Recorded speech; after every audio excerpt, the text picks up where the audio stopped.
guys, if you like HD little micro brushless quads, be sure to click on the link down below because I'm giving this one away by the end of the month. You don't have to become a Patreon to win this one. This is a subscriber giveaway, so first thing you have to do is subscribe to the channel and then make a comment on this video and click on the link down below and enter the Banggood giveaway. It's courtesy of Banggood and Drone Camps. So this is around the $150 price point to, I believe it was like $160 or so. Awesome. I'm going to send this out to somebody's door by the end of June. Let's go ahead and get started with the review. Good luck, everybody. What's up, guys? Welcome back to my channel. I'm Justin Davis. Today I'm going to review the MAKERFIRE Armor 85mm HD Whoop. It's a little Cinewhoop that came out about a month ago now, and it's been around. There are a few reviews about this one, but I'm going to give it a fresh review because I think this one deserves a little more attention than it's actually getting. I feel like this is probably one of the most underrated 2 to 3S whoops out there, and it's definitely worth considering. It is in the $150 range on the Banggood website. It does have a CADX Turtle V2 on here, and you can put the micro SD card and record your HD videos in the side, and the video actually looks pretty good on this quad. Some people say that it's a little bit underpowered. I feel like on 2S, it's not even worth flying this on 2S, honestly, and we're just going to get some things out into the light in this review as well. We're going to talk about the way you should fly this one, and the way you should fly it is on 3S. Absolutely, I would buy a handful of 3S batteries because the 3S makes up for the lag in the 2S battery, and that's what you want. You want a nice, solid flying quad, and on 3S, with this power to weight ratio, the 1103s, I've been flying micro brushless for a long time. 3S puts this quad where it needs to be. But looking at this design, I have to say that MAKERFIRE did their homework on this design. They did an underslung camera here. Other people have not done it this way, and this is completely original compared to what I've seen out there. There are a lot of different style frames out there, like the Cinewhoop, there's the 85X from Beta FPV, but they chose to do an underslung under the carriage mount here and beneath the motors. So they tried to get it below where the motor vibration is going to be, and the next thing they did was actually dampen the camera. So in the very front of this frame, you see these two little carbon arms stick out right here, and it has a post through with a nut here, and this post comes up to the very top right there, and it is dampened on the top and the bottom. So that's why this camera actually gets better video than some of the other HD whoops out there. So the camera is not tiltable. It is stuck to about a 25 to 30 degree tilt right there. But I have to say that this might be some of the best video that I've gotten off of any of my HD whoops so far. And I did take some damage on this frame. I thought coming out of the box that this one did look and feel a little bit plasticky, and it is. There are some advantages to that. However, you do have sort of a hybrid frame here with carbon bottom plate, which had no problem right here. The arms are really short, so these aren't likely to break. The parts on this quad that might break are going to be the prop guards, but those are individually replaceable prop guards, which is great. This front camera mount right here, but this is also one long piece that comes from the front all the way to the back. I did break it here and here, but all I did was just take a little bit of CA and some activator, spray it on, and it's stronger than it was before now. So this will likely break again if I crash on concrete, but hey, crashing on concrete, every single HD whoop out there is likely to break something on the quad. So that's one thing to be considered, but all the parts are super cheap on this quad. Also on the bottom, you have plenty of room down here for even a 3S 650. It will fly a little bit heavy on 3S 650. I think the best battery on this quad is probably going to be the 3S 450 by Tattoo. It's actually a very, very lightweight battery. If you want to do freestyle, you can still get over 3 minutes time on a 3S 450 milliamp battery. The XT30 is back here, and I actually have my XM receiver coming out right here, and they had it tucked inside from the factory. A lot of times the antenna is tucked inside this little jacket right here around the receiver. What you need to do is just open this up, take this top bolt off right here, pull it up a little bit out of the way, and pull that antenna out of that jacket and extend it down like this. Put it on a zip tie on the bottom of the frame, and you're not likely to have a fail-safe going a couple football fields out.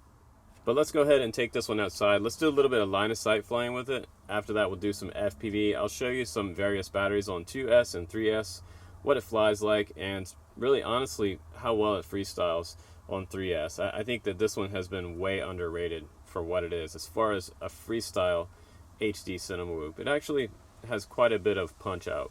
Let's go ahead and do some flying.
Perfect. Perfect.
Alright guys, welcome back from the flight test. You know, I think the Armor 85 did actually pretty good. I was impressed with the flying capability on 3S.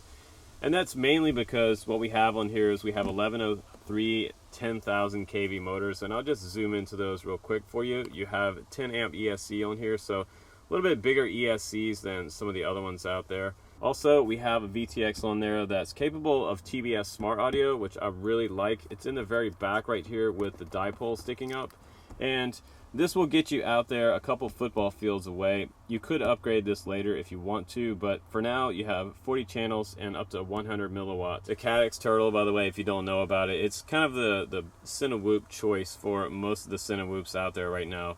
The V2 shoots 1080p video at 60 frames per second. Now this is everything that comes in the box. You get a 2S 500 milliamp battery, and that has a 45C rating on it. You get the Cadex camera controller. There is a little tab on the side of the quad here you can plug this into, and you can remove any other display you see on the screen. When mine came to me in the box, I did see some other Cadex information on the screen, like voltage, time, and a name in the middle of it that said cadex.us, and I used this controller to remove all of that because I'm using Betaflight OSD on this. You also get a service card on here. It has QR code. You can scan that and go straight to their service page if you need some help or you have some questions for MAKERFIRE. I'm sure they'll answer you back. These are the Gym Fan 1636 props, I believe those were. You also get some numbers, looks like some racing decals to put on your canopy. So now I've got the scale on. Let's go ahead and set the quad on the scale and see what kind of weigh-in we get. I'm just going to put it upside down so that it doesn't touch the table, and I have 73.2 grams right there. So it is a little bit heavier than some of the other Cinewhoops out there, but the way to get around that sort of heavy feeling on the 2S battery is just to fly the 3S 450. This is my battery of choice right here. The strap is large enough to accommodate it, so let's go ahead and weigh it with that one. That's the Tattoo 3S 450. See if I can get it to balance out. And that's 115.5 grams total takeoff weight. Let's put the 450 back on there, and we're looking at 115, so a little bit better power weight ratio on that battery. Now I'm going to put the stock battery on there, and let's go ahead and get a weight on the stock battery. So the stock 2S battery, the 500 milliamp, weighs in at 101.2 grams. And before I let you go, I have to show you where the micro SD card goes in. Just on the side right here, it does pop into this slot right here. That's your Cadex Turtle V2, and you can use some tweezers to get it in and out. That's probably what I would do. And you want to use a micro SD card. You can use one up to 64 gigabyte, and make sure you use one that is U3 rated, not the class 10 card. Go for the U3 on the Cadex Turtle V2. You'll get the best footage and you'll have no frame drop. So let me go ahead and break it down for you. The pros and cons about this quad. We're going to give it a star rating of about 4.5 out of 5. I'm taking some points off for this review for the top plate that popped off, but other than that, the fun factor was 5 out of 5 on this quad, because on 3S, this quad was a lot of fun to fly out over the big grass fields. I don't recommend flying it in places where there's a lot of concrete, so if you want to buy this quad and you know that you have big open grass fields to fly it at, you're going to have fun, and you're probably going to come home with the same set of props you went out with, and likely not to break anything out there. I also got to give them 5 stars for the innovative approach where they did the undersung camera and this dampened setup down here. I think this is a lot better, especially today that I was flying it. It had tons of wind out there. Probably a 15 to 20 mile an hour wind I was flying in today. So go back and review that footage all over again.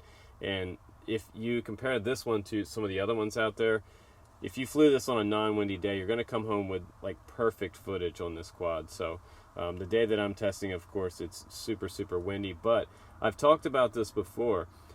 Even still, I got decent video, and that was partially because of the weight of this quad. If this was as light as something like the Scorpion quad that I've shown previously on the channel, that one is a little bit lighter weight, and the wind affects it a lot more. Where the wind really does affect this one is in those long dives. When you're coming down, you've got all that extra force pushing on the flight controller anyway, and the prop guards will cause it to do washout. So it does have some washout in this quad, but that's only in the extreme maneuvers. But I had a ton of fun flying this on 3S, and I wouldn't even waste your time on 2S unless you're an absolute beginner and you really don't plan on freestyling it. It is nice that you can start out with the stock battery that came in the box. This will be a great battery to start with, and it's going to get you about 3.5 minutes flight time on this quad. So I gotta say, you know, thumbs up to MAKERFIRE for paying attention to what the community wants out there for sort of a Cinewhoop style micro brushless. I think they did a pretty cool original quad, and a lot of you guys out there right now want to see original designs, and MAKERFIRE is just one of those companies that always comes original. I haven't seen them do any type of clones before, so other than the notorious folks out there doing clones, and we won't name any names, but yeah, MAKERFIRE has been fairly original in the last 3 to 4 years. They've been around for quite a long time in the FPV community, so thumbs up to you guys for kind of a fun little quad. I think it's definitely worth the purchase. But thanks again for watching my reviews, guys. Good luck to everybody who is entering in to win that Diatone R249 at the link down below. I'm Justin Davis, guys. Please do subscribe, and I'll see you on the next one.